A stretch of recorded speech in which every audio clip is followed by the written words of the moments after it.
file, collection, view, import, export tools, dan help. Nah, adapun untuk yang pemula seperti kita ya, termasuk saya juga, paling banyak kita menggunakan di wilayah view maupun di export gitu ya. Sedangkan untuk import ini ketika teman-teman misalnya punya format data baik Excel maupun yang lainnya berkenaan dengan data-data Ocean gitu ya. Kemudian untuk collection-nya sendiri ini lebih ke apa namanya? Pengeditan dari station atau data yang kita miliki. Kemudian untuk view, nah inilah yang nantinya lebih banyak kita gunakan untuk menampilkan data-data atau memvisualisasikan data-data yang kita miliki. Kemudian untuk import tadi nih ekspor. Nah, ekspor di sini yang juga cukup banyak diminati karena apa? Karena dia bisa mengekspor ke spreadsheet file gitu ya. Jadi kita bisa mengekspor data NetCDF kita. Jadi misalnya teman-teman punya data NetCDF gitu ya. Terus mau mengekspor di Excel, maka teman-teman bisa menggunakan salah satunya adalah Ocean Data View. Kemudian selain ekspor to spreadsheet, teman-teman juga bisa menyimpan ke dalam file NetCDF yang teman-teman inginkan. Jadi banyak ya. Cuman memang yang paling sering saya gunakan dan juga banyak yang teman-teman gunakan senior-senior kalian itu menggunakan ODIF ini hanya untuk spreadsheet file gitu ya, merubah data NC dalam data spreadsheet atau data TXT. Kemudian untuk tools-nya sendiri di sini, ini juga tidak terlalu banyak yang yang pernah saya explore gitu ya, karena saya lebih banyak bermain di visualisasi data saja gitu ya. Akan tetapi silahkan bagi teman-teman yang memiliki keingintahuan yang besar gitu ya, silahkan ini bisa digunakan untuk teman-teman explore gitu ya, fungsi-fungsi yang ada atau fitur-fitur yang ada di ODV ini. Oke, kita langsung saja ya. Di sini saya sebenarnya sudah menyiapkan data gitu ya. Sebenarnya data-data sendiri untuk data-data Ocean gitu ya. Teman-teman mungkin banyak menggunakan kemarin untuk gelombang dan lainnya bisa pakai ini ya, era 5 gitu ya. Tapi untuk data Ocean sendiri memang dia spesifik. Teman-teman bisa masuk ke dalam Marine Copernicus gitu ya, di Marine Copernicus. Nah, di Marine Copernicus ini teman-teman sekalian bisa mengambil data-data ya, baik data satelit, data observasi maupun data model ya di lautan yang nantinya kita bisa olah sesuai dengan kebutuhan. Saya minta maaf ya guys ya, saya agak dari tadi pagi tuh kepala saya agak pusing. Mungkin kemarin kebanyakan pekerjaan dan begadang. Oke. Jadi ini teman-teman sekalian ya, untuk tampilannya Marine Copernicus seperti ini, teman-teman bisa langsung akses data. Kalau misalnya sudah punya ininya ya, akunnya, tapi kalau misalnya belum, silahkan register dulu. Gampang kok registernya. Oke, di sini teman-teman nanti akan masuk ke dalam CMEMS ya namanya ya, Copernicus ya, Marine. Nah, jadi tampilannya kurang lebih seperti ini. Nah, kalau kita belum masuk, tuh biasanya hello gitu ya, sign in dulu. Jadi kita sign in dulu deh. Login. Nah, ini. Nah, jadi kurang lebih seperti ini guys tampilannya. Dan ini teman-teman bisa mengambil ya, mau datanya data global gitu ya. Kalau saya sih global ya. Artik dan lainnya ini kita nggak main lah, kita mainnya yang global karena sesuai dengan wilayah domain kita gitu ya. Kemudian parameternya di sini ada banyak ya. Ada ini betul-betul parameter oceanografi ya. Nah, teman-teman dulu udah belajar oceanografi kan ya? Dulu dosennya siapa guys, oceanografi guys? Izin Pak, Bu Reda Pak. Oh Bu Reda ya. Oke, Bu Ima ya. Nah, udah banyak belajar ya terkait oceanografi atau masih lupa? Masih lupa. Udah lupa terkait dengan salinity gitu ya, arus gitu ya.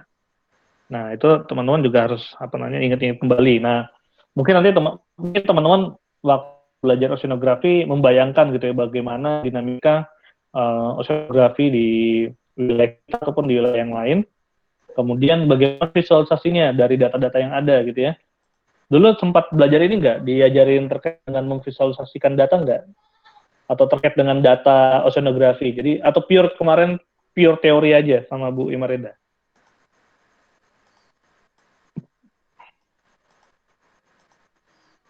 Kemarin pure teori atau juga sempat sempat diajarkan terkait dengan bagaimana visualisasi data atau hubungan terkait dengan dinamika oceanografi dan juga dinamika atmosfer?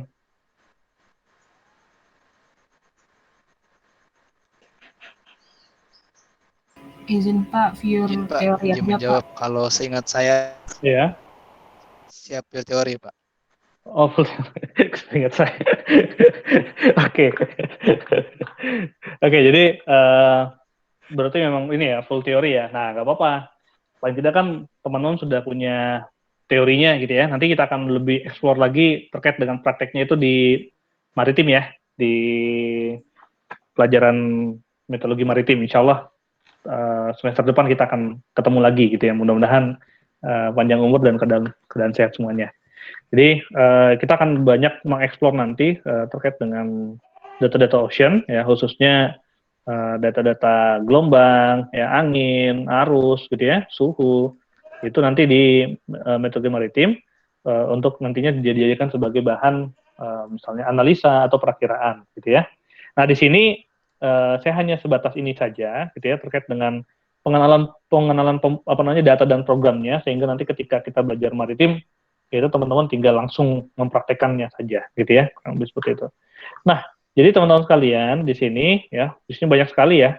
Mungkin nanti teman-teman ketika mengingat-ingat kembali terkait dengan pelajaran oceanografinya gitu ya, bahwa dulu Bu Reda ngajarin terkait dengan adanya arus geostropik gitu ya.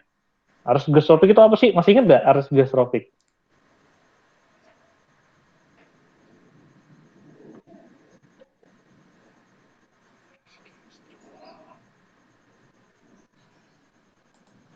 Gimana guys? Oke, jadi arus geostropik itu kan arus yang diakibatkan karena adanya perbedaan tinggi muka laut gitu ya. Nah, jadi nanti dari arus geostropik itu kita bisa lihat apa sih gitu ya? Kita bisa melihat gimana sirkulasi eddy ataupun yang lainnya berkenaan dengan misalnya upwelling dan downwelling misalnya gitu ya. Nah, upwelling dan downwelling ini apa sih impact dari upwelling dan downwelling ini, atau visualisasi dari upwelling downwelling ini, bagaimana sih kita bisa mengetahui bahwa di situ ada upwelling, di situ ada downwelling gitu ya? Apakah hanya berdasarkan arus saja gitu ya? Nah, ternyata kita bisa melihat dari sisi apa lagi untuk mengetahui bahwa di situ ada upwelling, di situ ada downwelling, itu dilihat dari apa guys? Bisa dilihat dari apa? Ada yang ingat nggak? Izin Pak, salinitas Pak. Salinitas, terus apa lagi? Yang paling gampang lah itu yang kita lihat nih, yang di layar saya nih. Hmm.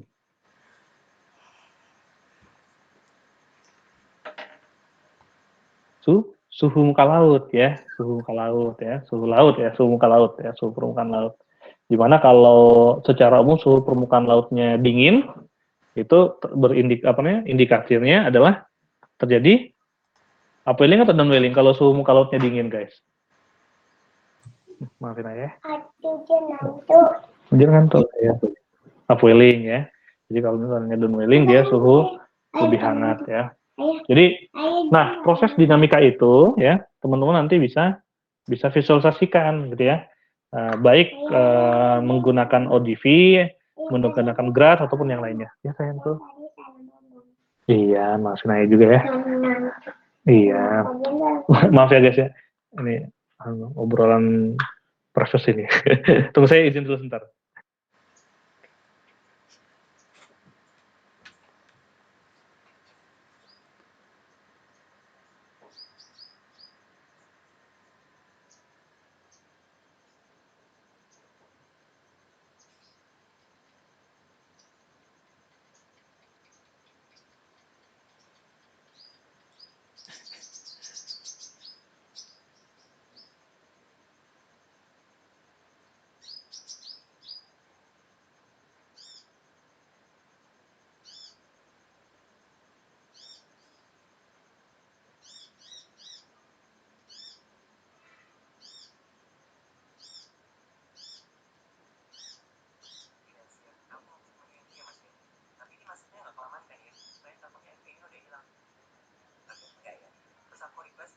Oke, jadi kurang lebih seperti itu ya guys ya.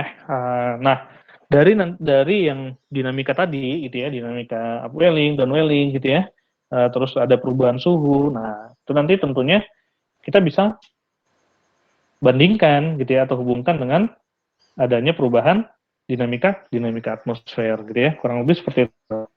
Nah, karena suhu muka laut ini yang paling paling ini ya, paling ya menjadi salah satu indikator ya terkait dengan pembentukan cuaca. Nah, jadi di sini ini ada gelombang ya, ada global ocean wave and analysis ya, and forecast. Kemudian di sini ada physical analysis and forecast gitu ya. Dia dari 2019, dari 2019. Ini ada 2000, nah ada 1993, bayangin ya. Nah, ini mantep banget nih, kita bisa buat klimatologinya gitu ya. Dan lainnya, nanti silahkan dieksplor teman-teman sekalian ya. Nah, kemudian ketika datanya kita sudah download, nah kebetulan saya ngambil kemarin datanya dari sini guys. Dari sini itu data Monthly ya, yang saya ambil ya. Jadi selanjutnya kita bisa buka gitu ya. Kita bisa cek bagaimana sih gambaran terkait dengan kondisi suhu ataupun yang lainnya gitu ya. Nah, kebetulan yang saya ambil itu suhu ya. Kita open dulu. Nah, kemudian saya ngambil itu yang insya Allah.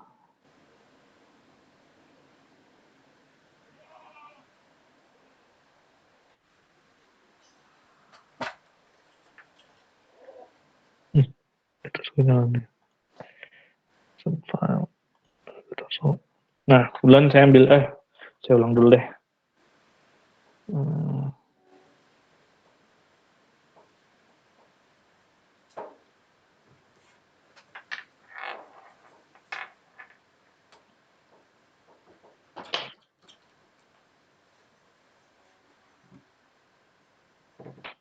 Ini udah.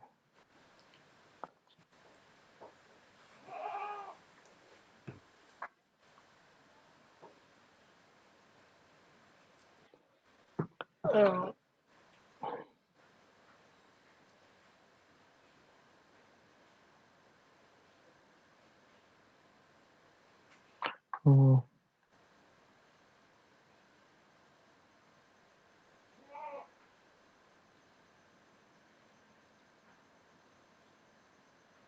tuh ya.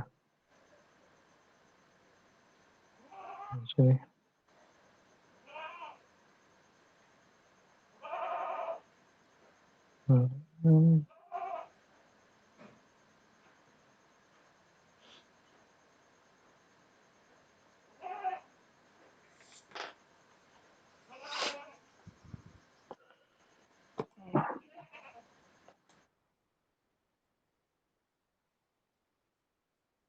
Oke, saya coba ulang dari awal deh. Karena udah kebuka.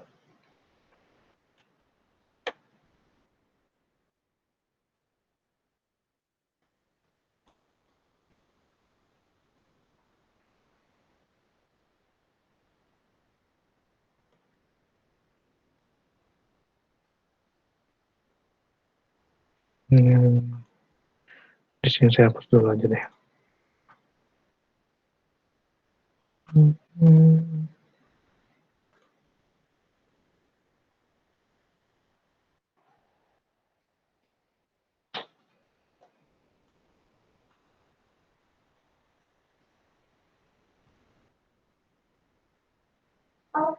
Nah, jadi ketika misalnya pertama kali teman-teman ini ya, teman-teman buka ya, open ya. Memang ketika misalnya teman-teman sudah pernah buka, dia tersimpan lognya, gitu ya.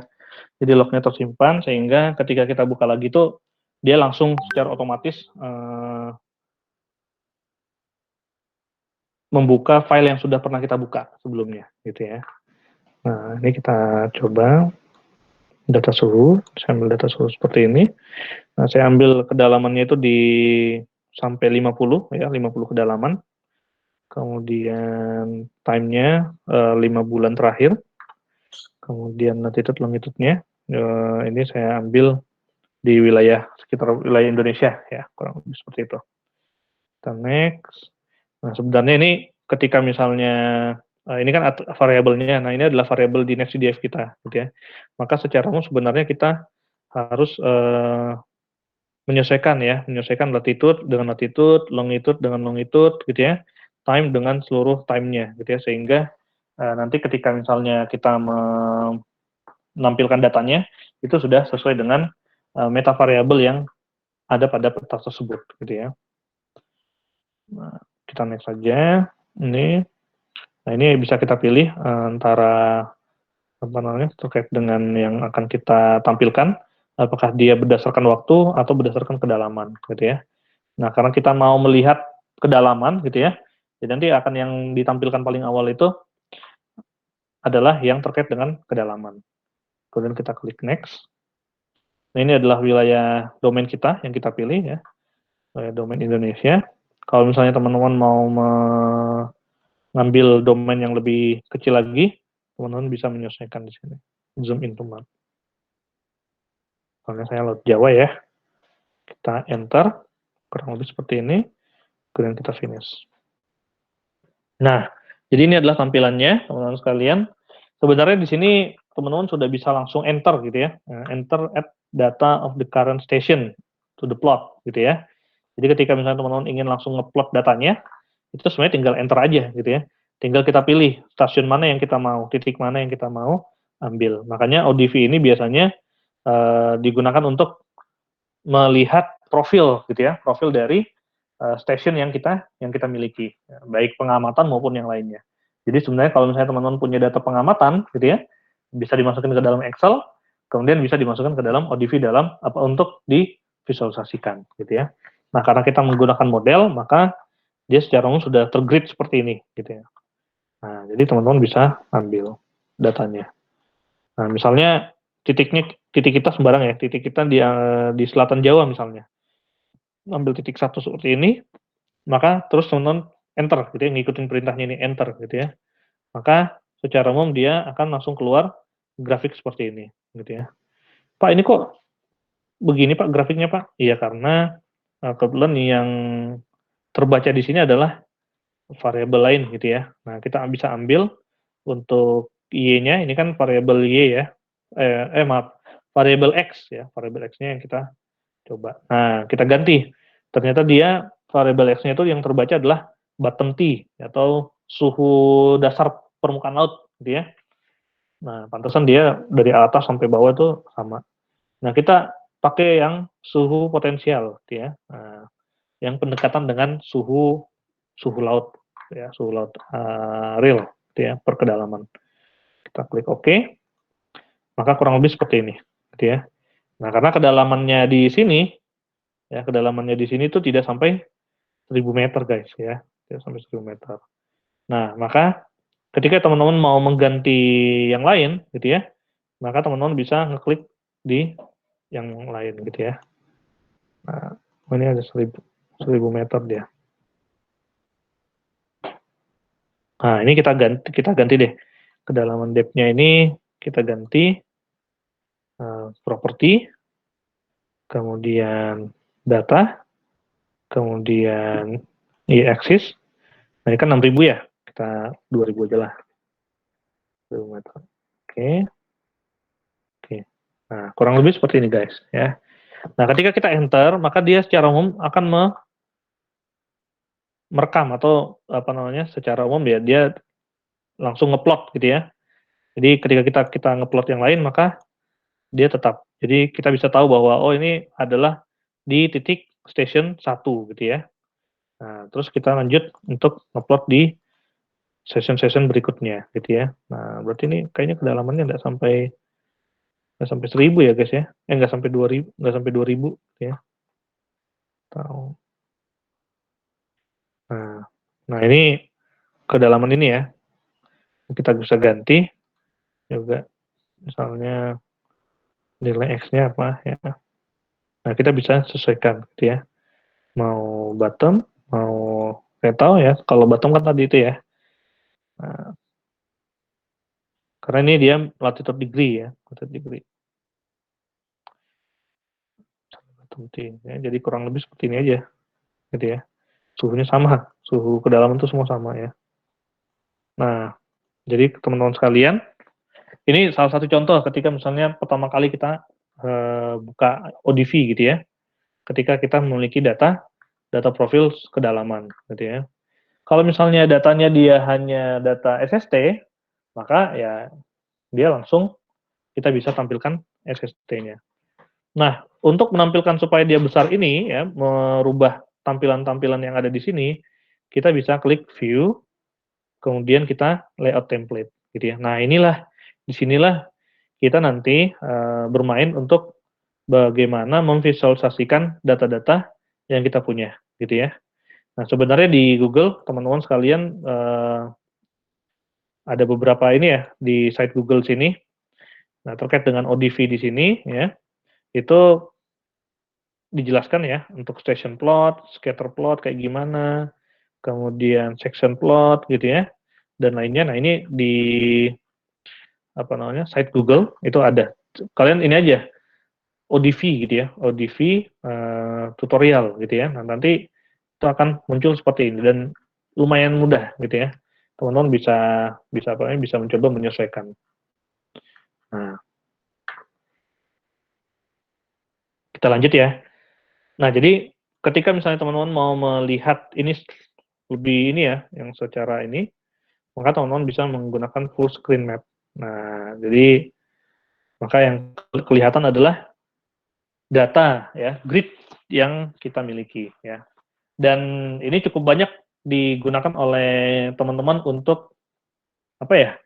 Untuk dijadikan sebagai gambaran peta domain gitu ya. Nah, peta domain wilayah penelitian gitu ya. Karena dia cukup bagus dan menarik gitu ya. Karena sudah ada apa? Batimetrinya gitu ya. Kemudian juga semuanya juga bisa diganti-ganti guys gitu ya. Bisa diganti-ganti nih untuk apa namanya? Background color-nya, kemudian paletnya ini mau pakai yang mana gitu ya, mau pakai batimetri ataupun yang lainnya gitu ya. Nah, itu bisa bisa disesuaikan gitu ya.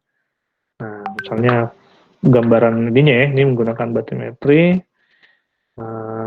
bisa menggunakan yang lainnya ya, ada blue only dan lainnya. Nah, ini silahkan kita pakai ODV aja.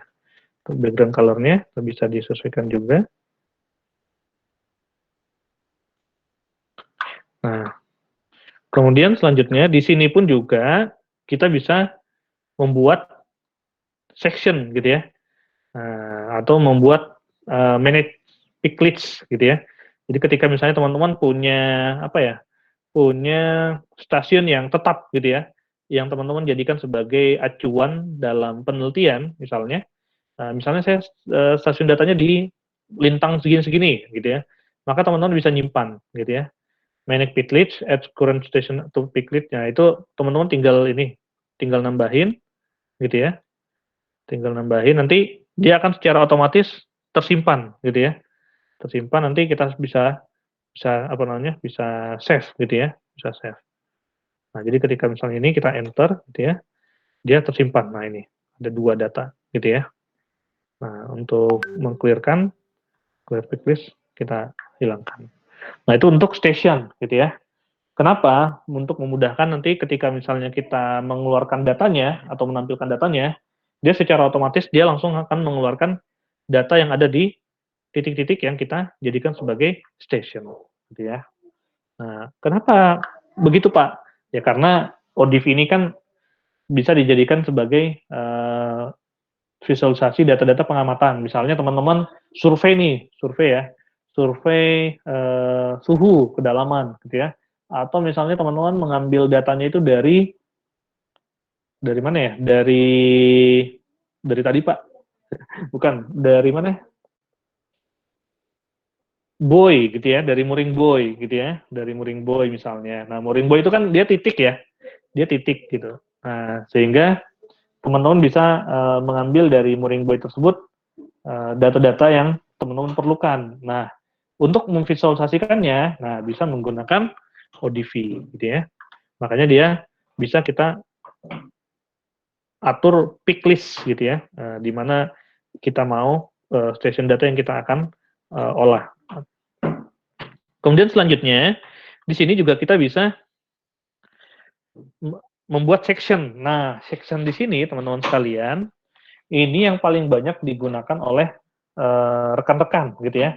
Dan ini yang menjadi daya tarik ODV dibandingkan apa namanya program yang lain, karena di dalam section ini gitu ya, ketika kita mendefine section, maka kita bisa membuat Hofmuller gitu ya, atau apa ya, spatial time series gitu ya, dari eh, section yang kita buat gitu ya. Kalau Hofmuller yang biasa dibuat oleh apa namanya di Graz atau di aplikasi lain kan dia monoton gitu guys. Monoton dalam artian dia hanya memotong lintang dan memotong bujur misalnya.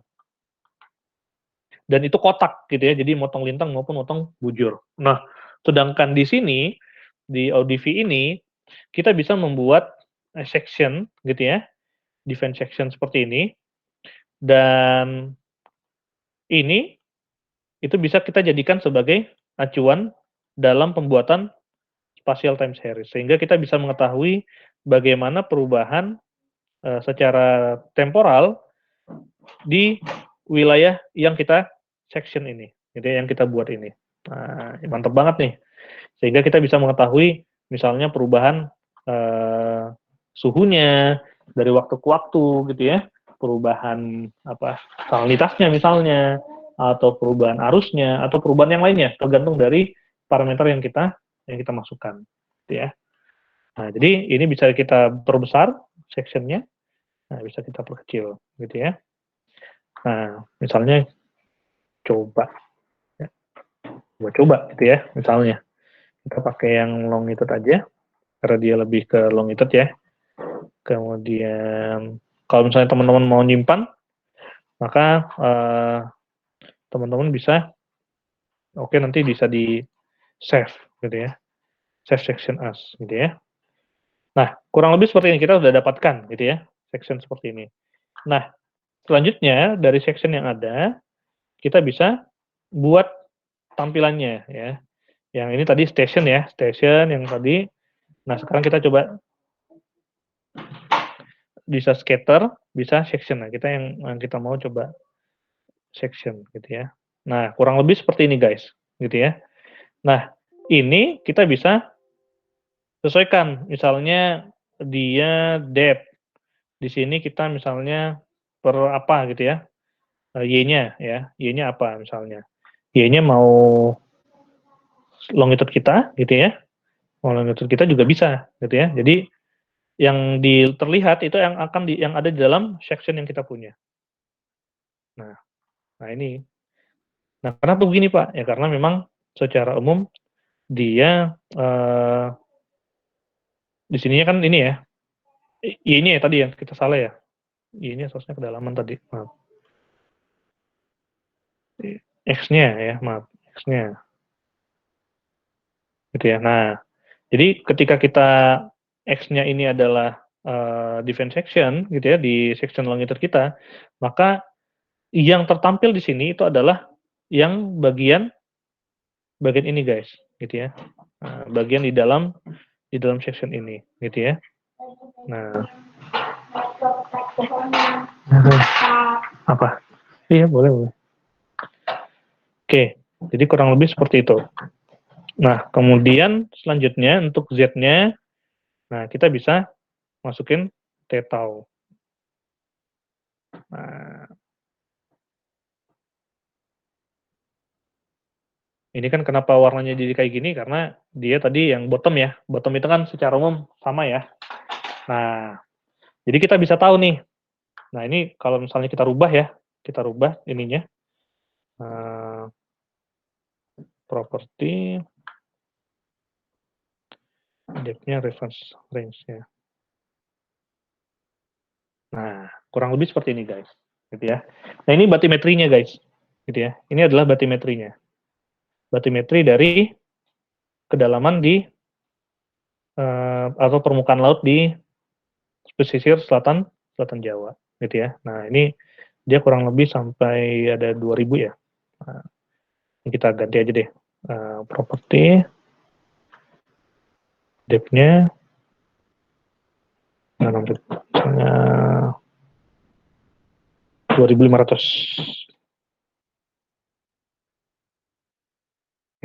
Nah, kurang lebih seperti ini. Nah, sehingga kita bisa dapatkan gambaran terkait dengan profil suhu ya di wilayah pesisir selatan Jawa. Nah, ini bisa nanti kita bikinkan ininya, display style-nya, grid fill, untuk misalnya nanti kita jadikan dia lebih ini ya, apa namanya, terinterpolasi gitu ya. Nah,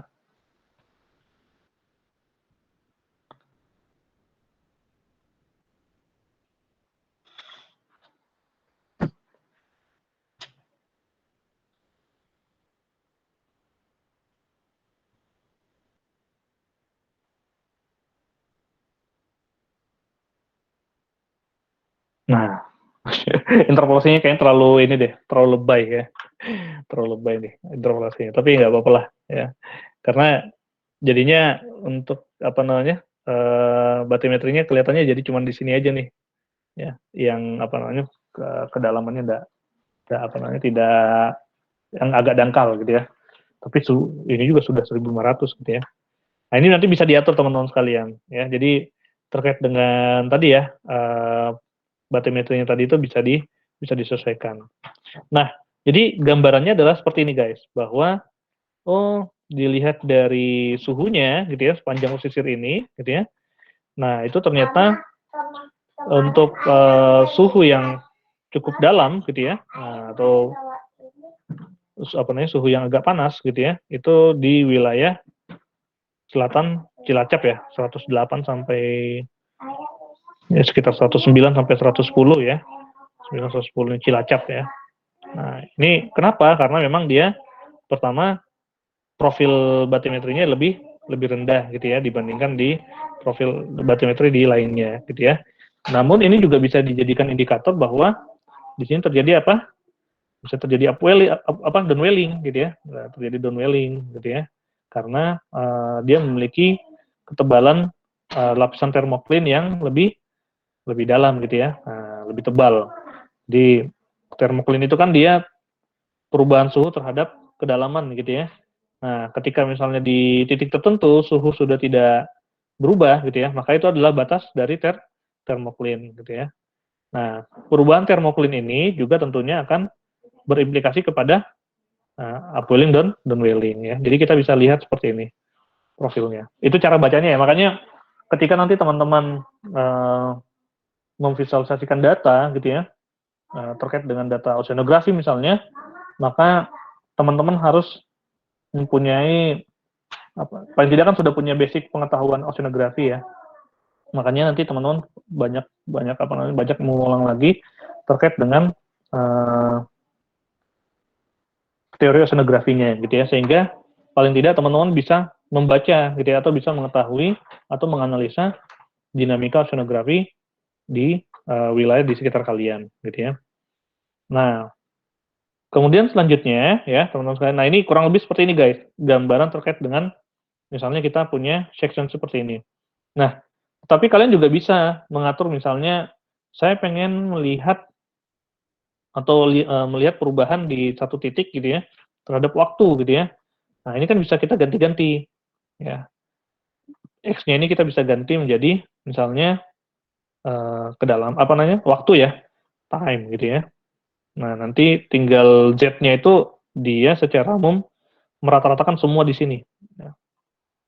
Nah, sehingga nanti bisa terlihat ya dalam 5 bulan terakhir itu bagaimana sih kondisi suhu ya, suhu terhadap kedalaman di wilayah section kita gitu ya. Memang agak lama guys ya. Ada yang pernah nyoba dia keluar-keluar nggak ODV-nya?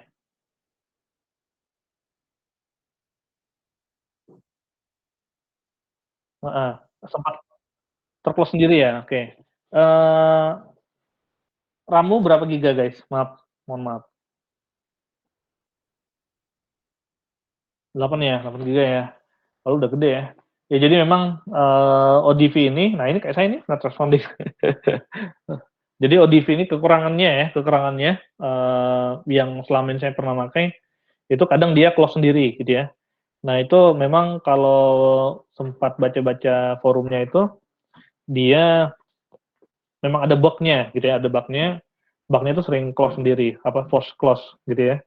Nah, biasanya sih itu banyak yang bilang juga berkaitan dengan penggunaan RAM gitu ya. Jadi dari penggunaan komputer kita atau spek komputer kita gitu, semakin kecil speknya, maka ketika kita mengolah data yang agak besar di ODV itu dia sering force close gitu ya.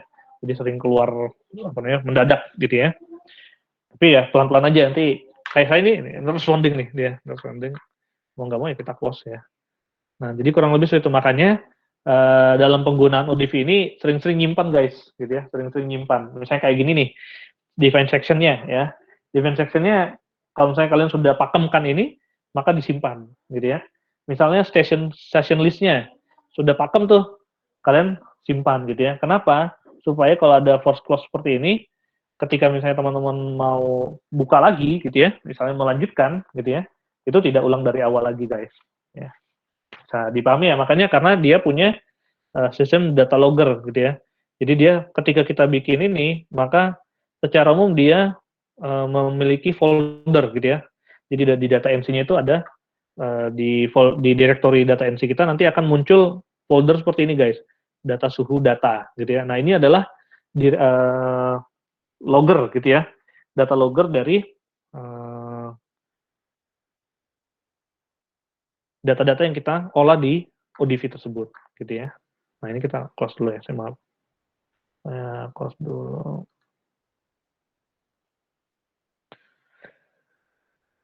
Nggak mau nih, harus force close juga nih.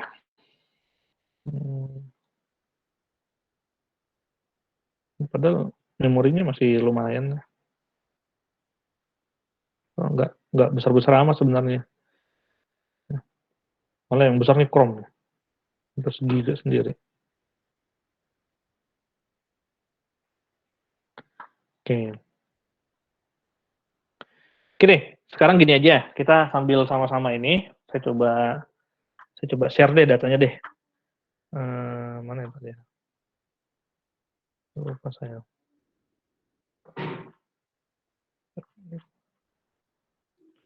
Nih, data suhu. Wow, 118 MB. Teman-teman sudah pernah ini enggak? Sudah pernah buat atau punya akunnya Merlin Copernicus enggak?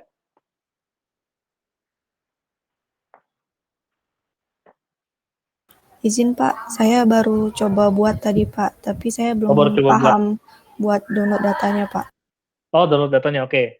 Nah, jadi di sini saya coba sedikit ini deh ya, berikan gambaran terkait dengan untuk mendownload datanya gitu ya. Nah, jadi teman-teman sekalian yang sudah punya ataupun yang belum, nanti silahkan dicoba buat gitu ya. Jadi teman-teman sekalian di sini teman-teman bisa mengambil ininya untuk memfokuskan gitu ya. Misalnya regional domainnya itu kita ambil yang global ocean gitu ya, supaya wilayahnya adalah wilayah global. Kemudian parameternya, nah parameter di sini teman-teman sekalian silahkan dipilih sesuaikan dengan apa yang teman-teman butuhkan gitu ya. Misalnya teman-teman butuh data nutrien, klorofil misalnya, atau mau terkait dengan karbon ya, sirkulasi karbon kan sekarang ini banyak apa namanya sudah banyak pemahaman terkait dengan bahwa laut itu ternyata mengeluarkan karbon juga guys, gitu ya. Kemudian si surface wave misalnya ataupun yang lainnya. Nah, misalnya salah satunya kita temperatur ya, temperatur. Nah, maka akan keluar seperti ini guys, gitu ya. Akan keluar seperti ini. Nah, kalau teman-teman perhatikan gitu ya, kalau dia datanya di sini ya, di sini ada keterangan model, maka itu adalah memang model gitu ya. Ketika misalnya dia observation, maka dia adalah data pengamatan. Nah, data pengamatan di sini itu bisa berupa data buoy, mooring, ataupun yang lainnya gitu ya. Nanti kita akan pelajari di maritim ya. Nah, kemudian ada observation. Nah, untuk L4, L2 gitu ya.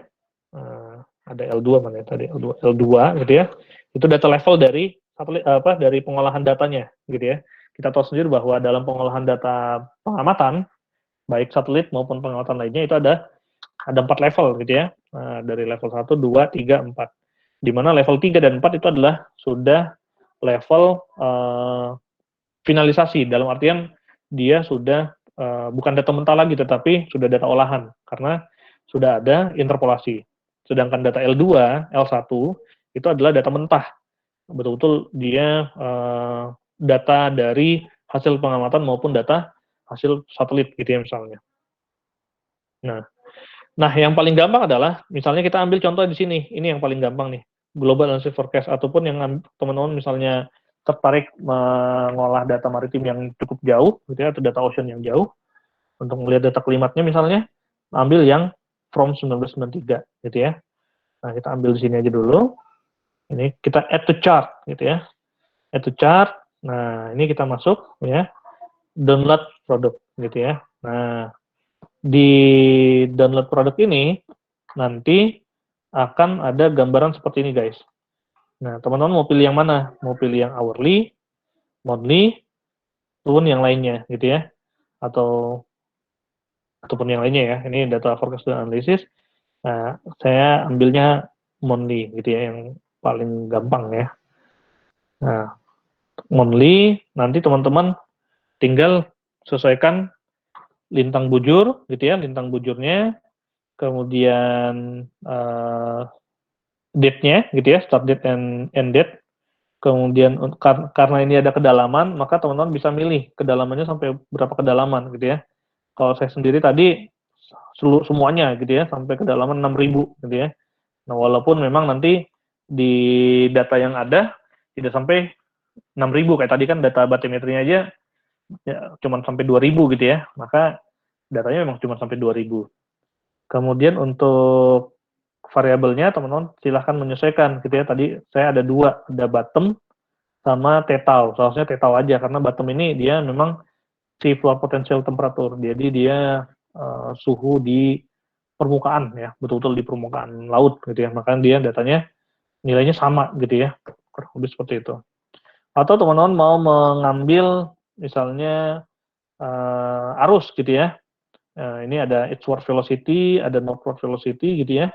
Ada komponen U dan komponen V dari arus gitu ya. Nah, arusnya sendiri pun juga ini dia per kedalaman ya. Nanti jadi teman-teman bisa melihat pola arus atau dinamika arus terhadap kedalaman. Kemudian untuk si surface height gitu ya. Nah, jadi ini si surface height ini dia namanya juga surface ya, karena dia hanya di permukaan saja. Nah, juga kurang lebih seperti itu. Nanti tinggal di download gitu ya. Tapi ingat teman-teman sekalian bahwa ini itu resolusinya adalah 1/18 ya, 1/12 gitu ya, 1/12 derajat atau 0,08 ya tadi ya. Nah, jadi ini ya 1/12 ya. Nah, data yang biasanya kita download itu adalah 0,25 atau 1/4 ya. Sehingga resolusinya sangat rapat banget ya, resolusinya sangat rapat banget dan implikasinya adalah iya sayangku. Iya. Dan implikasinya adalah ke besaran data gitu ya. Jadi harus hati-hati ya. Makanya jangan terlalu banyak kalau misalnya memang pengen semuanya, teman-teman nanti bisa nyicil, ambilnya dikit-dikit gitu ya. Nanti baru bisa digabungkan menggunakan MATLAB ataupun menggunakan Python atau menggunakan CDO gitu ya, menggabungkan data NetCDF gitu ya. Nah, kurang lebih seperti itu ya cara mendownload datanya. Nah, ini saya kasih aja deh di ini deh. Coba buatkan ini. Di kertas bukan.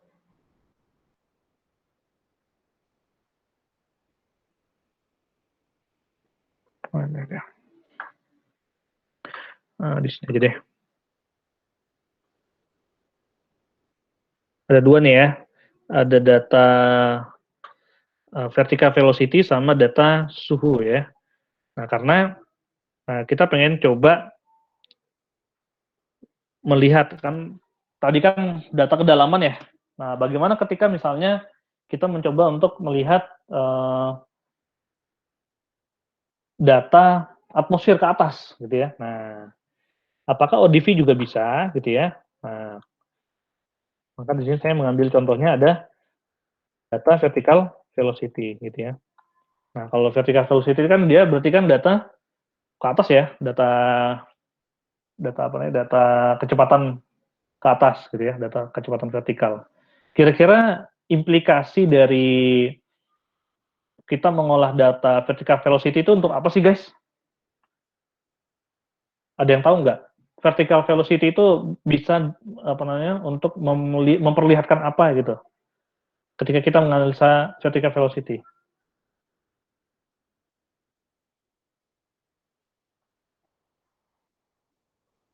Ya, silakan.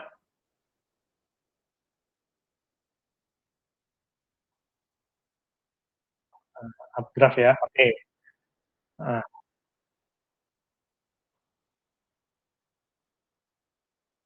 oke. Oke, mantap. Mantap. Wah, ini keren banget nih. Udah belajar ya? Apa namanya? Belajar di mana sih ini? Vertical velocity itu masuk pelajaran di mana, guys? Oh, fisika awan ya. Oke, betul. Mantap. Fisika awan ya. Nah, jadi berkaitan dengan vertical velocity ini adalah upward gitu ya, sama downward gitu ya. Jadi bisa kita pendekatannya adalah updraft dan downdraft gitu ya. Jadi untuk melihat bagaimana pertumbuhan awan gitu ya di suatu wilayah. Nah, apa sayang? Mana sayang, coba lihat. Oh iya, ini punya ini sayang, punya nenek. Dapat dari mana ini? Ini nenek kasih buat Jihan. Oh gitu, iya iya dah. Iya, iya sayang. Oke, jadi teman-teman sekalian ya, seperti tadi ya, kita coba buka tadi untuk yang ocean ya, tadi kurang lebih seperti itu. Kita coba buka yang vertical velocity gitu ya, VV. Nah, ini ada longitude, latitude, level, dan time gitu ya. Nah, dia wave, Pascal per second ya, sesuai dengan yang tadi sudah dijelaskan oleh kawan kita. Oke, ini kurang lebih sama ya. Kemudian kita pilih yang millibar ya, levelnya. Kemudian kita sesuaikan untuk berapa lah, ini aja deh. Finish. Nah, jadi kurang lebih hampir sama gitu ya. Hampir sama teman-teman sekalian. Nah, tinggal tergantung nanti stationnya di mana gitu ya. Nah, stationnya di mana teman-teman inginkan gitu ya. Nah, tadi kan kalau nilainya dia positif, maka datanya ke atas gitu ya, apa gambarannya adalah udaranya ke atas gitu ya. Maaf, kalau negatif ke atas, kalau positif dia ke bawah gitu ya. Nah, ini kita coba tinggal enter dulu nih. Kita coba enter dulu. Nah, kita coba sesuaikan untuk ininya, X-nya, itu adalah W gitu ya. Nah, jadi kita bisa dapatkan seperti ini guys, gitu ya. Jadi kita bisa dapatkan, kan dia semakin ke atas kan semakin ini ya, rendah ya, paskalnya ya, levelnya ya. Nah, maka kita bisa dapatkan profil dari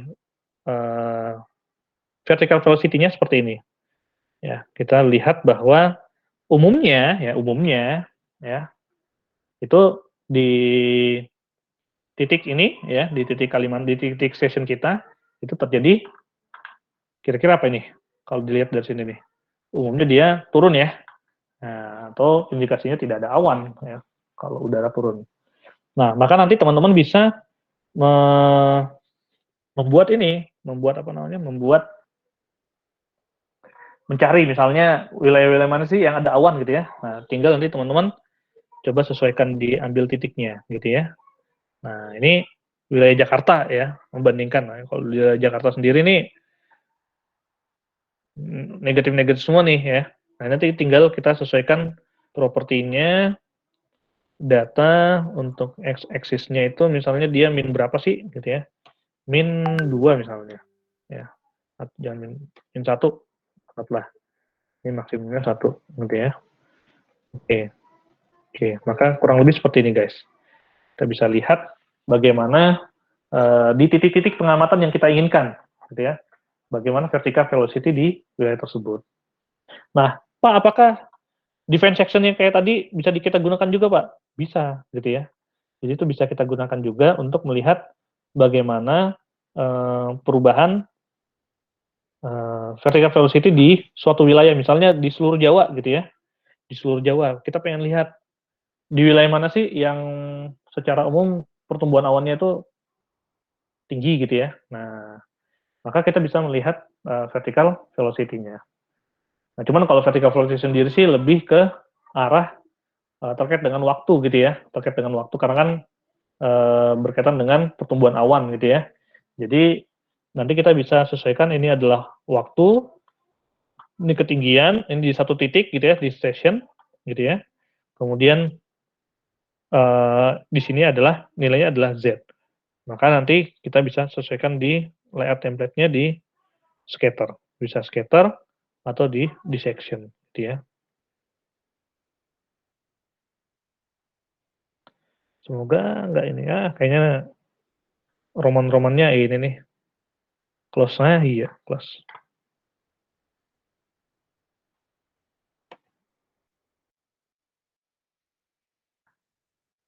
Ya, banyak-banyak sabar pakai ODIF ini.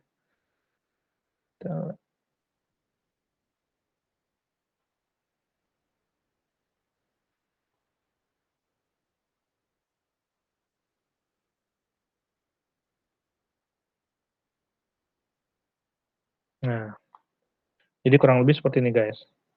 Jadi di sini nanti misalnya Jakarta tadi ya.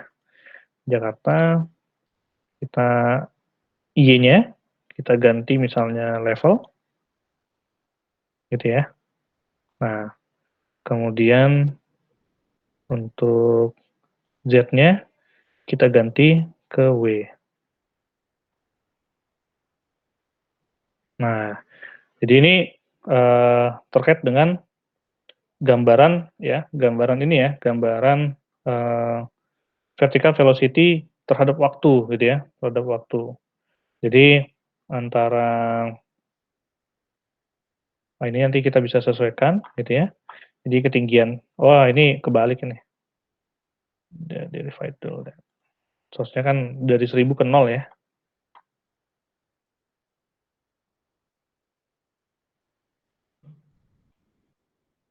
Reverse range.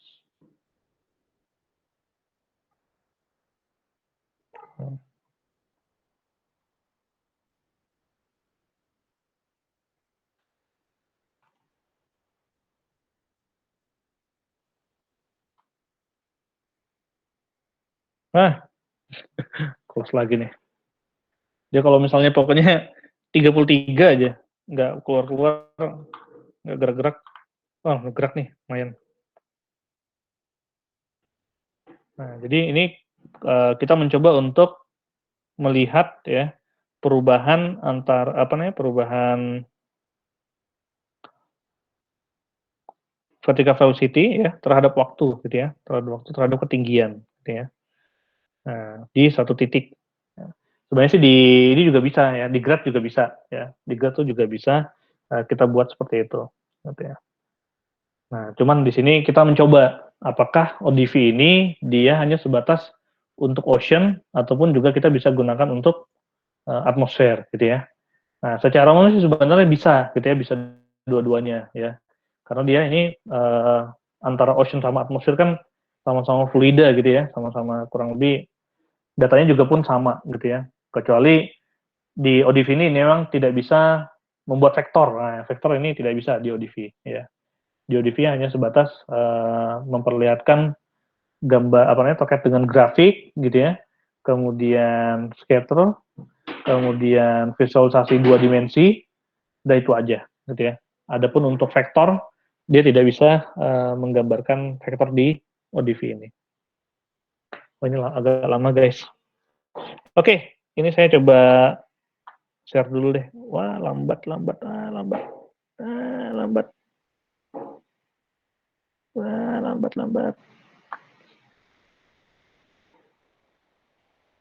Apalagi tambah ada ini ya. Tunggu. Ini saya share dulu. Mana tadi? Data suhu sama datanya. Wah, lambat guys. Saya close dulu ya. Mohon maaf.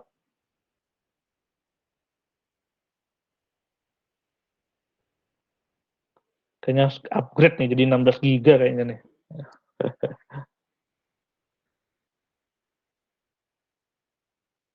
CPU-nya.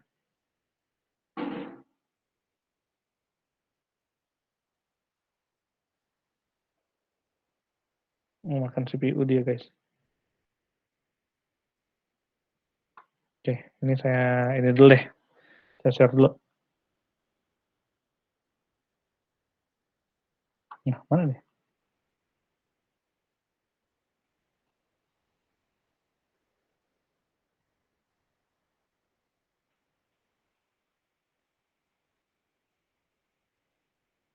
Oh, ini udah bisa ya. Masih.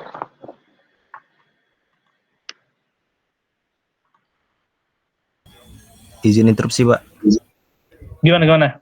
Izin, Pak. Atas nama rival John Gaddafi sudah bergabung, Pak. Oke. Siap, terima kasih, Pak. Oke, sip. Rivaldion. Nama tadi siapa? Hanif ya, Hanif. Siap izin Hanif, Pak. Hanif ya? Hanif udah masuk belum? Siap untuk Hanif belum, Pak? Belum ya, oke. Sambil tunggu ya. Gak apa, pokoknya kalau hadir aja, silahkan nanti bisa disampaikan. Oke, saya cobain dulu deh. Baikkan dulu. Ini yang data suhu ya.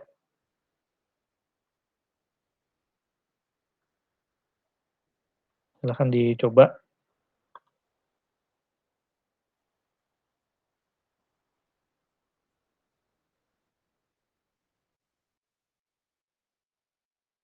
Suhu. Yang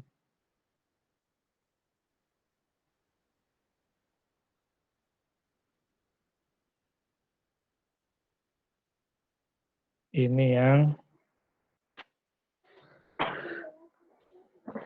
ketika velocity. Silahkan nanti bisa dicoba-coba.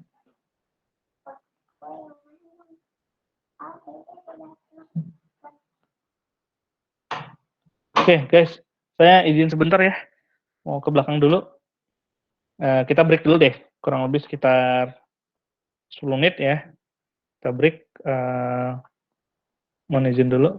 Kalau silakan ada yang mau ke belakang ataupun yang lainnya, dipersilakan. Mohon maaf ya. Ya, Pak.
Oke, guys.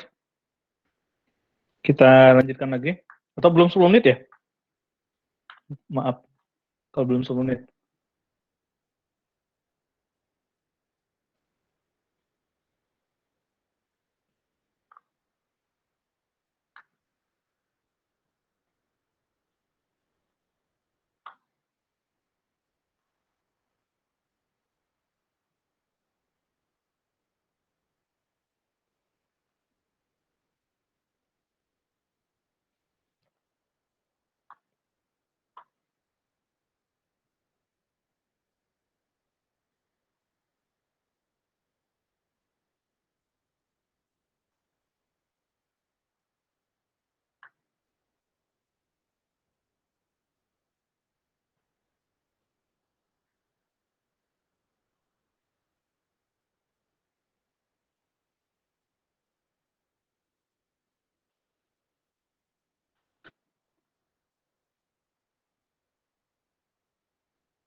Mohon izin, Pak. Ya, ya. Siap. Gimana, Izin, Pak. gimana? Tadi suaranya tidak terdengar, Pak. Saya kira di Oh, tempat saya saja tidak terdengar, Pak. Terima kasih, Pak. oh, oke. Oh, oke, ini udah 10 menit ya, kurang lebih ya. Oke, kita mulai lagi ya. Nah, jadi teman-teman sekalian, saya minta maaf banget ini, aduh, tiba-tiba kepala saya pusing banget. Nah, jadi teman-teman sekalian, sekali lagi ya, ketika teman mengolah data di ODV ya, jadi kita bisa menggunakan beberapa tampilan ya, bahkan kalau misalnya di dalam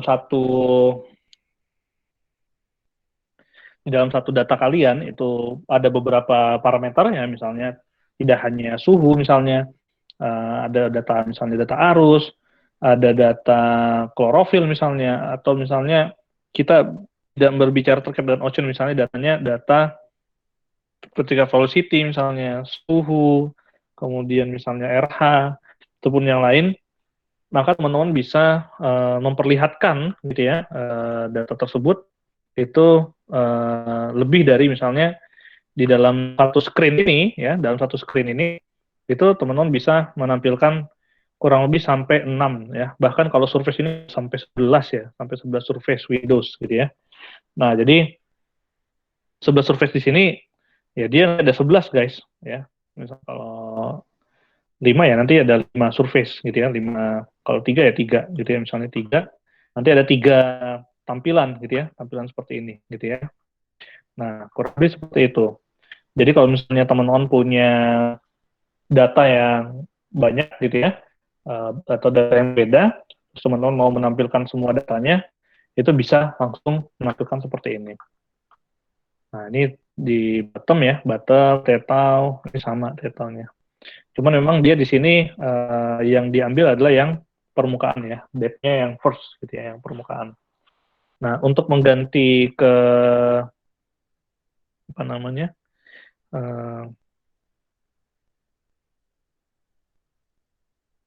ke bawah-bawahnya itu saya nggak tahu juga nih, belum ini sih, belum pernah nyoba terkait dengan range dia pada kedalaman berapa ya untuk kita memilih memilih kedalamannya gitu ya. Di sini pun juga tidak ada ininya gitu ya. Di sini rata-rata force gitu ya.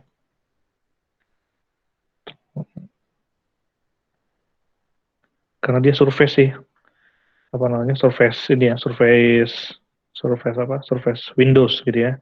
Jadi yang diambil memang wilayah surface-nya saja.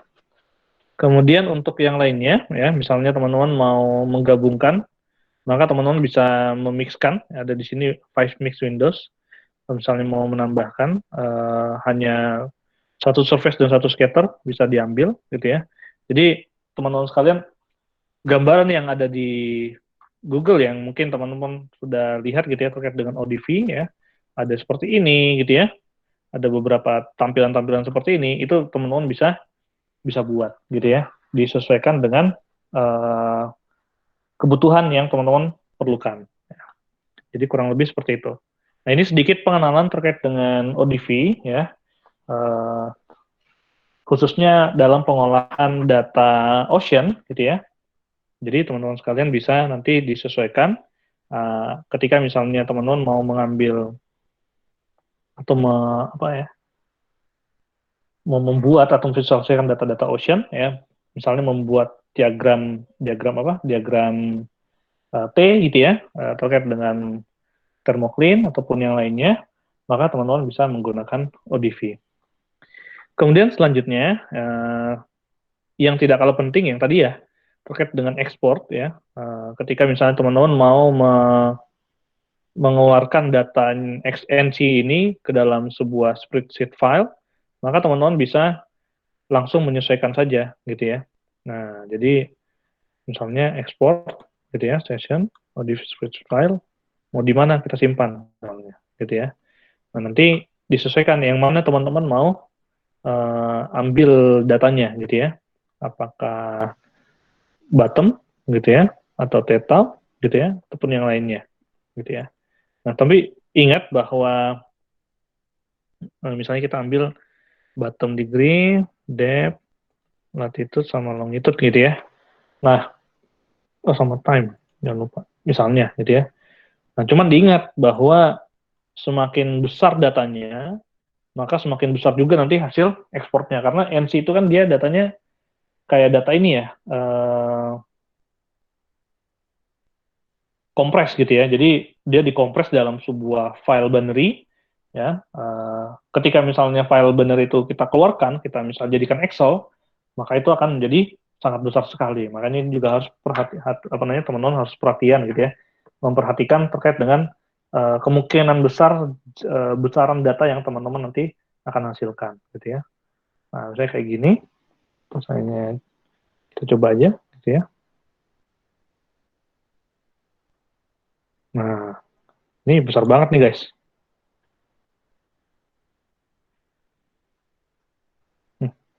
21%, 2%. Jadi besar banget gitu ya.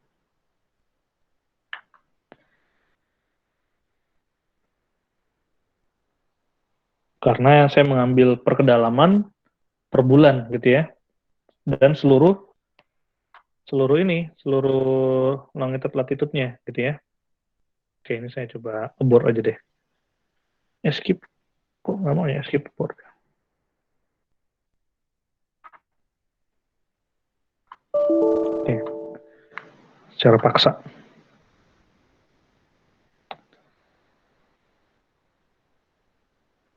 Oke, sampai di sini ada yang mau ditanyakan nggak guys terkait dengan Ocean Data Viewer atau ODV?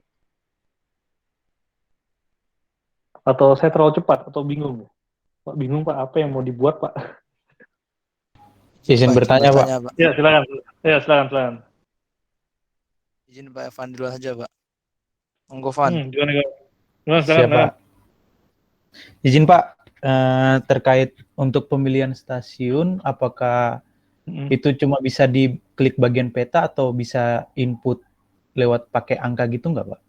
Nah, jadi terkait dengan stasiun yang tadi ya, station tadi, jadi sekali lagi bahwa ODV ini dia bisa menginput data pengamatan guys, gitu ya. Jadi misalnya data pengamatan dari buoy gitu ya, mooring buoy, atau misalnya kalian survei gitu ya, maka dia bisa dimasukkan datanya melalui Excel. Jadi kalian sebenarnya sudah ada ininya ya, sudah ada, kalau teman-teman buka di ODV ya, di ininya, itu sebenarnya ada contoh terkait dengan file Excel-nya ya, file Excel yang bisa dimasukkan. Jadi kalau teman-teman perhatikan ya, ketika buka ODV gitu ya, nah ketika new gitu ya, sebenarnya itu atau open, itu sebenarnya teman-teman bisa membuka dari Excel gitu ya, dari Excel di mana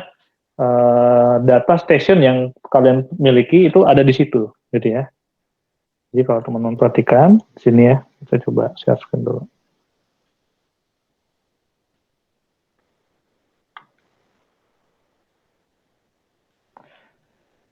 Nah, sebenarnya di ODV ya, di ODV ini teman-teman misalnya terkait dengan di sini kan ada documentation gitu ya, kemudian ada presentation gitu ya.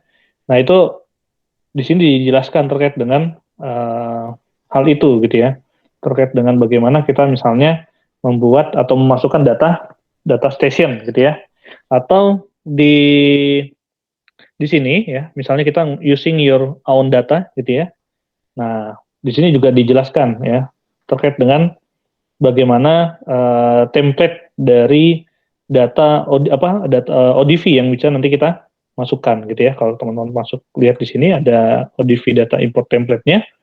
Nah, di mana di sini kita memasukkan data seperti ini guys. Jadi ada data, misalnya ini cruise ya, data pengamatan kapal. Nah, dia ada 5 kali pengamatan ya, misalnya, ataupun ini station ID ya. Ini ada berarti kurang lebih station 1, 2, ada 3 station. Ada nama station ID-nya, latitude longitude-nya gitu ya. Kemudian sampelnya dan lainnya. Nah, ini adalah contoh dari ketika misalnya teman-teman punya data pengamatan di beberapa titik gitu ya. Dan itu ada latitude longitude-nya. Nah, nanti ketika kita masukkan ke dalam ODV, maka teman-teman sebenarnya bisa langsung masukkan gitu ya.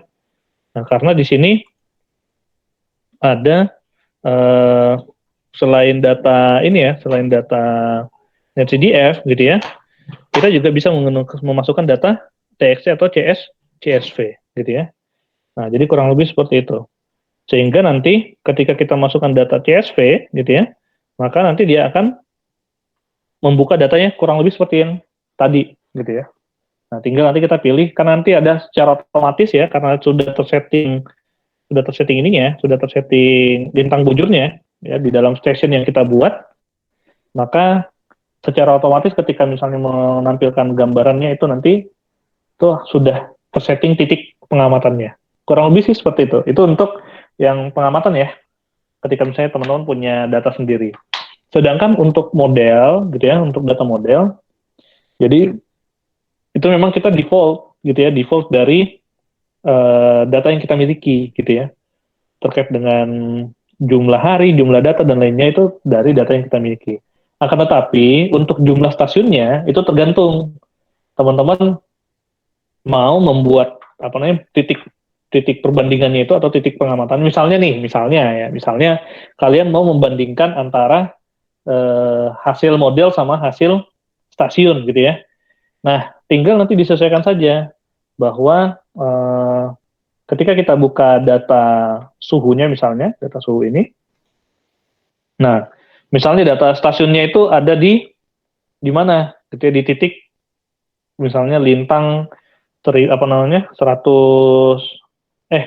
di bujur ya, 100 bujur timur, 10 lintang selatan gitu ya, misalnya di titik ini gitu ya. Maka teman-teman tinggal klik di titik ini, terus ambil ininya, buat misalnya profilnya misalnya.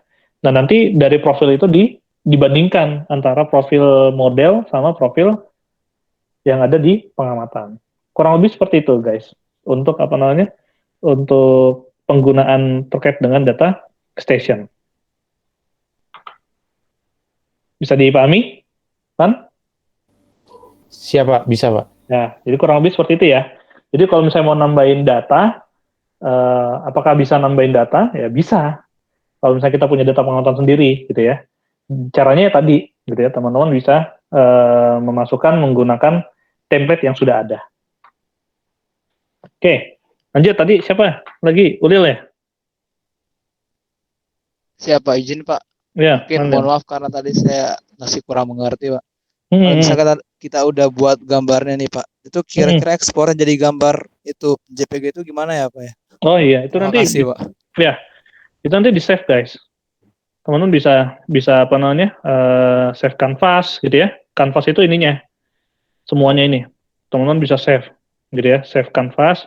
Kalau mau cuman plotnya ini save plot as gitu ya. Jadi teman-teman bisa kalau save canvas as ini dia nanti secara umum memperlihatkan semua ininya, semua yang kita olah gitu ya. Misalnya coba ODV gitu ya. Coba ODV 300 apa? Nah, oke. Terus misalnya kita mau cuma simpan ini doang nih. Save plot as. Coba ODV 2. Nah, jadi ketika misalnya kita sudah simpan, nah ini yang kanvasnya, ini yang hanya satu plot aja, gitu ya. Nah, jadi gambarannya nanti kurang lebih seperti ini guys. Nah, lebih ini ya, lebih smooth ya, lebih bagus ya. Kurang lebih sih seperti itu. Jadi terkait dengan menyimpan gambar dari ODV. Oke, bisa dipahami? Terima kasih Pak. Oke, sama-sama ya. Jadi teman-teman bisa nyimpan salah satu saja gitu ya dari plotting yang kalian buat atau bisa nyimpan semuanya ya. Sekali lagi itu tergantung dari kebutuhan gitu ya dari teman-teman sekalian. Nah, saya dulu sering pakai ODV ini untuk buat Hofmuller guys gitu ya. Jadi kebetulan tesis saya itu kan terkait dengan perubahan sea level di ini ya, perubahan sea level di wilayah selatan dan utara Jawa gitu ya. Nah, saya mencoba untuk membuat Hofmuller dari dua ini gitu ya. Jadi saya menggunakan ODV. Nah, ini kalau teman-teman bisa ini contoh aja ya. Terkait dengan penggunaan ODV seperti apa sih? Nah, dulu saya pakai itu di tesis. Mana tesis ya? Tesis. Master proposal. Master. Udah lama banget masalahnya. Oh, ini dia nih master proposal. Tesis. Fadlan. Mana dia? Nah, ini dia.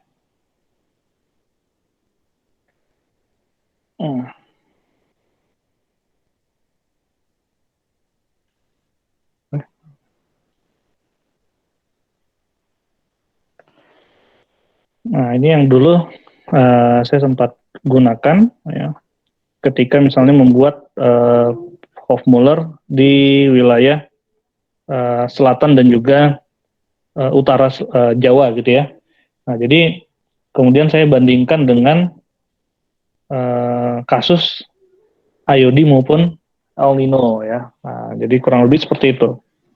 Nah, jadi kita nanti bisa dapatkan gambaran bahwa seberapa besar sih pengaruh IOD maupun El Nino ENSO gitu ya terhadap perubahan sea level di sini. Nah, nanti dari perubahan sea level ini itu bisa menjadi indikator terkait dengan adanya ENSO maupun IOD.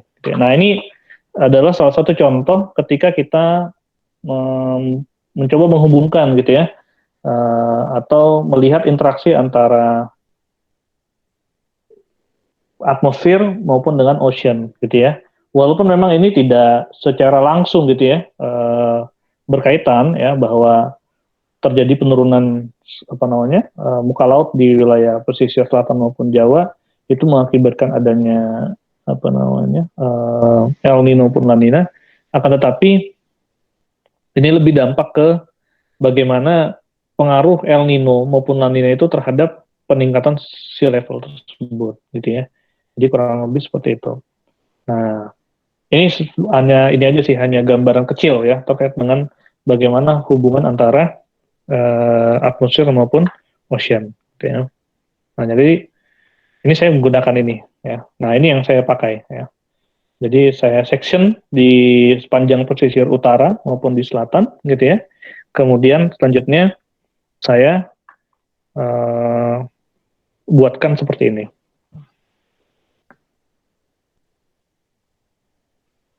Oke, bisa dipahami ya terkait dengan penggunaan ODV. Harapannya silakan nanti teman-teman coba ya dari data yang sudah saya kasih ya, data suhu kedalaman sama data vertical velocity gitu ya. Jadi nanti bisa dibandingkan ya terkait dengan penggunaan atmosfer ya terhadap ketinggian gitu ya, sama kondisi ocean terhadap kedalaman gitu ya. Karena kan kurang lebih sama ya, cuman bedanya yang satu ke atas, yang satu ke bawah gitu ya. Kurang lebih seperti itu. Dan silakan nanti dicoba-coba menggunakan data-data yang lain gitu ya, dan dieksplor gitu ya terkait dengan apa sih, misalnya saya mau mencoba untuk mengkaji terkait dengan parameter oceanografi terhadap dinamika atmosfer misalnya.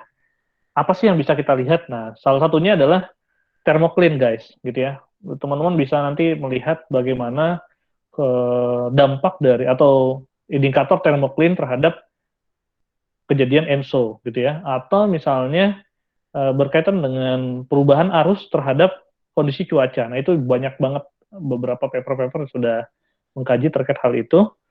Silahkan nanti bagi teman-teman yang interest bisa mencoba mengkaitkan atau mengkaji terkait dengan hal itu, gitu ya. Silahkan nanti bisa berkomunikasi dengan dosen-dosen yang mempunyai bidang di bidang itu, gitu ya, kurang lebih seperti itu. Untuk Ocean sendiri di STMKG itu sebenarnya ada Pak Haryadi ya, sesepuhnya itu Pak Haryadi, Pak Aris gitu ya, sesepuhnya. Kami-kami yang baru ya kayak saya, kemudian Bu Hasti, Bu Imareda, karena mungkin dulu sama-sama lulusan Undip ya. Kemudian juga ada Pak Yosafat gitu ya, karena beliau juga lulusan dari pesisir ya, manajemen pesisir.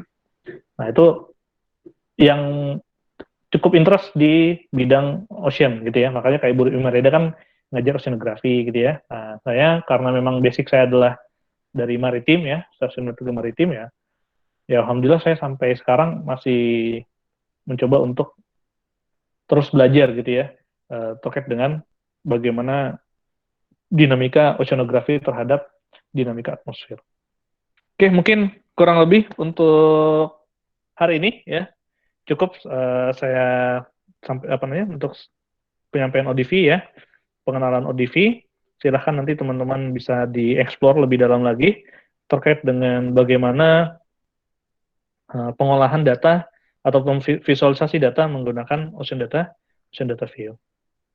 Oke, sampai di sini ada lagi yang mau ditanyakan guys terkait dengan Ocean Data View?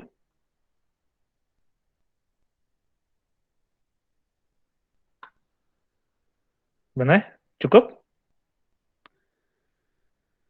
Cukup jelas atau cukup tidak jelas atau masih neraba-neraba? Siap, cukup Pak. Oke. Mungkin cukup, Pak. Oke. Jadi teman-teman sekalian, ya, gimana? Izin Pak, atas nama Hanif Sultani udah bergabung Pak. Oh, oke, sip. Nih.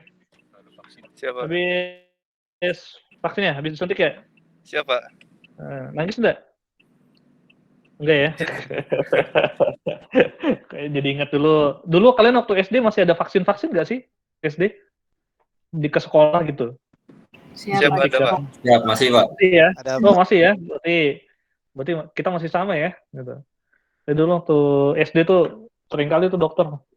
Pernah bahkan yang paling kocak tuh nyuntiknya tuh bukan disuntik gitu. Kayak dilempar gitu suntiknya gitu, kayak anak panah gitu. Itu luar biasa itu. Duh, saya masih ingat banget itu, dilempar, shoot gitu. Terus baru dipencet. Gila, ini dokternya nih kayaknya mantan atlet archery kayaknya. Buka apa namanya? Dia ini nyuntiknya nggak pakai apa namanya, nggak pakai perasaan, langsung main lempar aja. Oke, jadi kurang lebih seperti itu. Ya, by the way, seperti yang kemarin sebelumnya ya, terkait dengan rencana tugas akhir ya dari materi apa namanya pembelajaran kita di komputasi meteorologi ya. Jadi eh, sebenarnya ini nanti berbarengan dengan mata kuliah lain ya, sebenarnya saling berkesinambungan. Misalnya kayak analisa cuaca ya, karena kita mencoba untuk belajar ya. Jadi saya coba sedikit memaksa teman-teman sekalian ya untuk belajar sama-sama. Nah, mungkin di sini sudah ada beberapa yang sering nulis ya, kayak Wignyo sama misalnya siapa lagi yang sering nulis di sini nih? Wignyo sama ini ya, sama Wahyu ya. Nah, sama Wahyu ataupun yang lainnya. Nah, saya di sini ingin mencoba untuk teman-teman sekalian coba bikin case study gitu ya, case study dari kalian ada berapa sih? Ada 27 ya? 27 berarti kita bagi 7 aja, ada yang 4, ada yang 3 mungkin ya. Silakan nanti disesuaikan. Coba bikin case study di mana di dalam case study-nya itu ya kalian mengolah datanya itu menggunakan program-program yang sudah kita pelajari sama-sama. Baik menggunakan NCL, GRAPS, IDV maupun pakai ODV gitu ya. Nah, case study-nya bebas gitu ya. Mau berkenaan dengan ocean misalnya atau mau berkenaan dengan apa namanya? Atmosfer gitu ya. Mau case study-nya adalah terkait dengan bencana ataupun case study-nya terkait dengan analisa biasa atau case study-nya berkenaan dengan perbandingan data gitu ya. Nah, itu silahkan, itu bisa banyak banget gitu ya, banyak banget yang bisa teman-teman kerjakan atau explore. Nah, untuk pedomannya atau apa ya, tata cara penulisannya, kita menggunakan tata cara penulisan paper ya atau jurnal, di mana tidak perlu pakai abstrak dulu, kita langsung saja latar belakang, kemudian metode, data dan metode, kemudian hasil dan pembahasan serta kesimpulan dan juga referensi, gitu ya. Nah, nanti dari beberapa yang terbaik gitu ya atau yang saya anggap bagus, nanti kita coba dalami dan saya akan coba bantu untuk bisa dimasukkan ke dalam jurnal gitu ya, ke dalam jurnal atau ke dalam proceeding ya. Kalau misalnya teman-teman ada niatan, Pak, saya mau masukin proceeding, boleh? Oke, silahkan gitu ya. Nah, jadi kita belajar ya. Jadi supaya teman-teman di sini juga mulai bangkit gitu ya, mulai memiliki rasa keingintahuan untuk menulis gitu ya. Karena insya Allah di semester depan itu kalian sudah masuk ke proposal gitu ya, mau nggak mau, suka nggak suka ya, kalian sudah mulai masuk ke dalam ranah penelitian. Jadi sekali lagi silakan nanti bisa disesuaikan. Ini juga sekali lagi kalau misalnya teman-teman di materi yang lain gitu ya atau di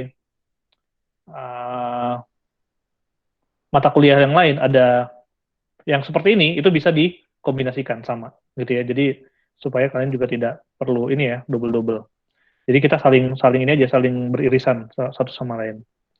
Bisa dipahami ya? Silahkan nanti dibagi, ada berarti 7 kelompok, sama masing-masing kelompok ada 4 atau 3 orang. Ada yang mau ditanyakan terkait dengan tugas ini? Oh ya, pengumpulannya 2 minggu gitu ya. 2 minggu dari hari ini. Jadi di pertemuan terakhir ya, di pertemuan terakhir. Ini kan kita pertemuan keberapa nih sekarang nih? Ke-13 ya? Sekarang pertemuan 13 ya? Tunggal ini sekarang pertemuan ke-14 ya sekarang ya. Berarti sebelum UAS ya, sebelum UAS. Pertemuan depan berarti pertemuan terakhir lah minggu depan. Kita kan 16 pertemuan. Ada yang mau ditanyakan guys terkait dengan tugas atau cukup jelas? Ya, gimana mic-nya?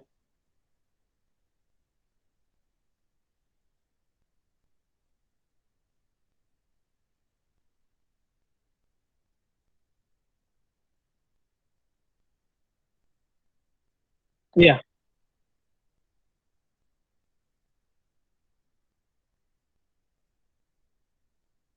Ah, iya.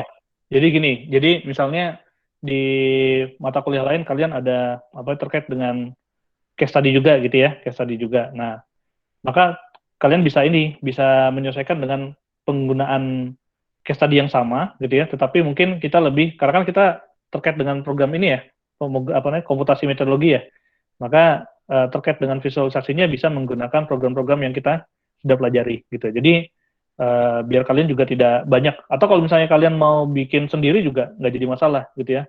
Misalnya mau membuat case study yang berbeda gitu ya, itu silahkan gitu ya. Jadi maksud saya tadi adalah kalau misalnya kalian merasa bahwa cukup banyak gitu ya, cukup banyak, sedangkan waktu yang diberikan itu hanya sedikit gitu ya, maka saya memberikan kebebasan buat teman-teman, misalnya teman-teman di mata kuliah lain itu ada tugas yang sama, yang serupa ya, tugas yang serupa dalam artian berkaitan dengan penulisan seperti ini, terkait dengan case study gitu ya, atau studi kasus, maka kalian bisa menggunakan itu gitu ya, tetapi karena kita belajar terkait dengan komputasi meteo, maka seyogyanya kita mengaplikasikan pembelajaran kita dalam visualisasi data-data yang akan kita analisa. Kurang lebih seperti itu, Wignil. Jadi saya apa namanya memberikan kebebasan gitu ya, karena khawatirnya di dalam pikiran kalian, waduh, misalnya, aduh Bu Fitri juga ngasih apa namanya tugas paper seperti ini gitu ya, Pak Fardan paper seperti ini, sedangkan waktunya 2 minggu gitu ya, bingung gitu ya menentukan bahasannya ataupun menentukan studi kasusnya, maka saling beririsan aja. Jadi kalian bisa menggunakan tugas dari dosen lain gitu ya, misalnya kalau nggak ada jangan diadakan gitu ya, seperti itu. Atau misalnya nanti kalian dari tugas saya, misalnya Bu Fitri minta kalian untuk case study misalnya menggunakan WRF, ya kalian bisa menggunakan WRF gitu ya, dengan study yang sama. Misalnya kurang lebih seperti itu. Itu cuman gambaran saya aja. Karena saya mencoba untuk supaya kalian tidak apa namanya ya tugasnya tidak terlalu bertumpuk gitu ya. Tugasnya terlalu bertumpuk. Biasanya kan di akhir-akhir apa namanya pertemuan kayak gini kan banyak dosen-dosen juga memberikan tugas gitu ya. Nah, sehingga supaya tidak memberatkan kalian. Itu aja sih. Niat saya tidak pengen memberatkan kalian. Itu aja. Jadi bisa dipahami ya, mic-nya ya. Oke, sip. Oke, silahkan nanti bebas visualisasinya terkait visualisasinya kalian bebas gitu ya. Kalian bisa melihat beberapa referensi-referensi dari senior kalian terkait dengan visualisasi untuk analisa cuaca ataupun analisa lainnya. Itu tidak jadi masalah. Yang penting ketika misalnya kalian mensitasi dari senior-senior kalian, wajib menyertakan nama yang jelas atau citasi yang jelas gitu ya, atau referensi yang jelas. Sehingga soal apa namanya tidak terkesan ini ya kalian plagiat atau mencontek ya. Walaupun ini hanya tugas gitu ya.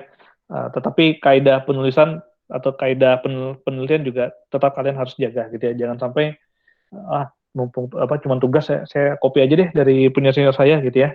Nah, itu nanti bisa ketahuan guys gitu ya. Kurang lebih seperti itu. Oke, ada lagi yang mau ditanyakan? Tidak ada? Oke, kalau tidak ada, mungkin kita cukupkan untuk hari ini ya. Terima kasih banyak atas perhatiannya teman-teman sekalian. Alhamdulillah paling tidak di dalam satu semester ini ya, karena kita pekan depan ya insya Allah penutupan ya, kita akan coba flashback dulu gitu ya terkait dengan apa-apa yang sudah kita pelajari selama satu semester ini. Tentunya nanti persiapan UAS juga seperti apa gitu ya. Nah, jadi paling tidak kita sudah mempelajari untuk setelah UTS kemarin itu terkait dengan IDV ya, kemudian NCL, IDV dan juga ODV. Paling tidak teman-teman sudah punya gambaran bahwa ketika mau mengolah data ini enaknya menggunakan apa gitu ya. Menggunakan visualisasinya menggunakan script kah, menggunakan grads, atau menggunakan NCL kah, atau menggunakan apalagi IDV kah gitu ya, atau ODV kah, silahkan. Itu variasi cukup banyak gitu ya. Apalagi kalian juga, saya juga minta maaf nggak sempat mengajarkan terkait dengan Python, namun saya rasa teman-teman sudah banyak yang memahami terkait dengan Python karena di metode numerik gitu ya, kemudian pemrograman komputer juga mungkin teman-teman sudah banyak belajar terkait dengan Python. Makanya di dalam komputasi metodologi ini saya lebih banyak memberikan materi-materi yang mungkin belum pernah diajarkan sebelumnya gitu ya. Makanya untuk Python sendiri saya agak saya sedikit lewatkan. Cuman untuk penggunaan Python sendiri, teman-teman bisa banyak ya referensi terkait dengan bagaimana mengolah data NC maupun data-data lainnya menggunakan Python. Mungkin itu yang bisa saya sampaikan untuk hari ini. Terima kasih banyak atas perhatiannya.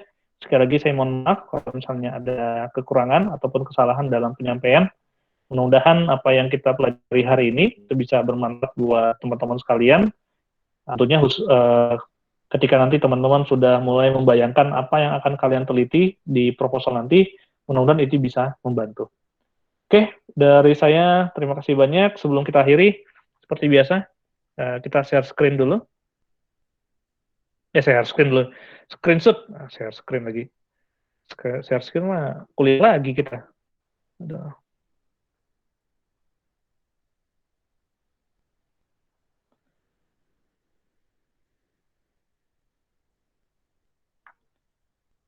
Ini Hanif, apa namanya? Ikut vaksin, ikut kuota apa? Nih, kuota lansia atau kuota anak-anak nih? Izin Pak, dari perusahaan kantor ayah Pak. Oh, mantap. Mantap ini. Kalau udah main perusahaan mah, jangan-jangan yang punya perusahaan lagi mantap. Namanya juga Sultan nih, ya kan? Sultan ya kan? Anak Sultan nih. Bercanda, maaf ya. Oke. Siapa? Dalam hitungan ke 10 ya. 10. Dalam hitungan ketiga ya. 1, 3. Oke, mantap.